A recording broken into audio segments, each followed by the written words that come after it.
আমাদের বাঙালিদের শ্রাবণ মাসের প্রথম সোমবার 21শে জুলাই, দ্বিতীয় সোমবার 28শে জুলাই, তৃতীয় সোমবার 4ঠা অগাস্ট, চতুর্থ সোমবার 11ই অগাস্ট।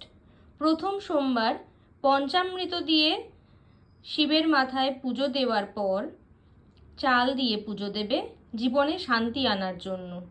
দ্বিতীয় সোমবার পঞ্চামৃতের পর সাদা তিল দিয়ে পুজো দেবে সমস্ত নেগেটিভিটি দূর করার জন্য। কেউ যদি প্রচণ্ড হিংসে করে তার হিংসে থেকে বাঁচার জন্য, কেউ বান মেরে থাকলে তার থেকে বাঁচার জন্য, কেউ তান্ত্রিক ক্রিয়া করে থাকলে তোমার ওপরে তার থেকে বাঁচার জন্য অবশ্যই দ্বিতীয় সোমবার সাদা তিল দিয়ে পুজো দেবে। তৃতীয় সোমবার সবুজ মুগ দিয়ে পুজো দেবে।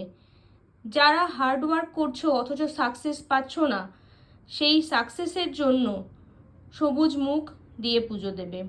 হেলথ ইস্যুস থাকলে অবশ্যই সবুজ মুগ দিয়ে পুজো দেবে। ফোর্থ সোমবার, যেটা চতুর্থ সোমবার, সেদিন শিবজির মাথায় পঞ্চামৃত দেওয়ার পর অবশ্যই বার্লি দিয়ে পুজো দেবে। যাদের ফার্টিলিটিতে প্রবলেম আছে, প্রেগনেন্সি রিলেটেড ইস্যুস আছে, বা যারা হার্ডওয়ার্ক করছো কেরিয়ারে সাকসেস পাচ্ছ না, তাদের জন্য অবশ্যই এই চতুর্থ সোমবার বার্লি দিয়ে পুজো দেওয়াটা খুব জরুরি।